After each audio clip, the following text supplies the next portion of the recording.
really excited to talk today about one of my favorite pieces of all time, not just of the incredible artist Odilon Redon, but just of all the paintings that I look at and have looked at throughout my life. This is a piece I've returned to many times for many years for inspiration. And one of the first things that I think about when I look at a piece like this is the different, I guess you could call them genres of Odilon Redon's work. One, and this is how I think of it, I'm not sure if historians think of it this way, but one of these sort of groups or genres is his black and white etchings or drawings. And in that group, there are a lot of imaginary and nightmarish imagery often from his dreams. And then he has these really tiny, intimate in scale pastel works, as well as some oil paintings. And oftentimes that imagery, the color is incredible, but the imagery is often very biblical. What excites me then about this piece is that it's part of this other genre where he starts to blur the line between the decorative arts and painting. This piece itself is sort of one panel or one part of a larger commission where he was asked to decorate the interior of a home. So the paintings were both paintings, but they were also these panels that fit into the architecture of the space. Something that's so interesting to me when he starts to work on, I guess what we're going to call the decorative genre of his painting practice, is that that's when things become sort of very progressive and almost contemporary feeling. And I think part of that reason is the way he breaks up the space. There is no sense of gravity, even though he's painting a landscape. And in this piece, you can see there's a tree there are leaves and flowers, and so the imagery itself might allude to landscape, and yet the space starts to break down completely. Flowers are kind of floating, almost as if they might be wallpaper, and yet they don't go so far as actually being a pattern. There's still a composition in them. And these are ideas that I think haven't really been, or weren't really explored until much more recently.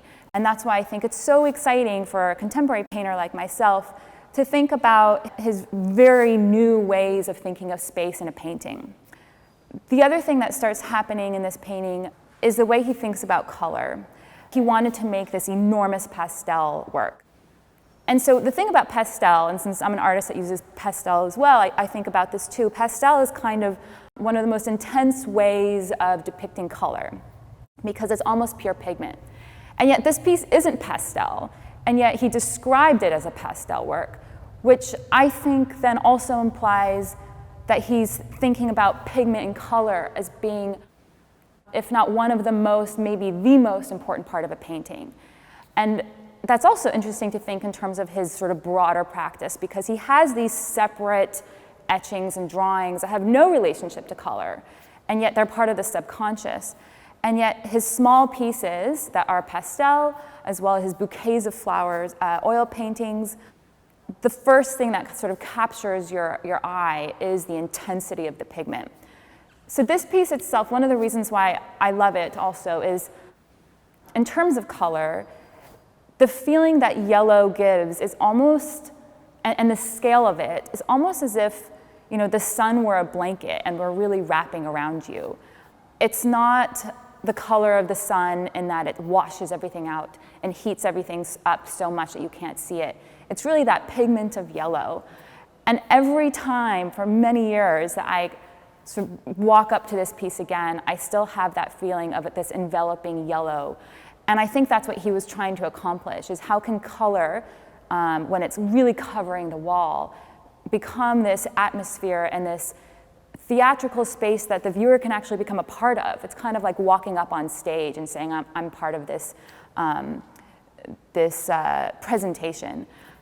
But I also want to show you some of the details, because I think even though it exists in this enveloping process, or in this enveloping effect, there are also these sort of microcosms within the painting. And so areas like this, for instance, where the flowers start becoming really dense, there is this kind of contraction and release that happens throughout the painting. So sometimes the flowers become dense and then they spread out again. And I think that's his sort of logic of space and how you move through things. The armature of the piece, or the armature of the composition, something that a teacher of mine many years ago started talking to me about, Larry Pittman, is how do you think of what's holding up the composition? And I love that what's holding up this composition is almost invisible. It's these trees on the right side. And these trees are, they're strong, they're heavy, they're extremely vertical, so they kind of anchor everything. And yet, they're the most transparent part of the painting. The densest parts of the painting are these floating floral marks. And again, I think one of the interesting parts is when things get really dense and then when things start to sort of disappear.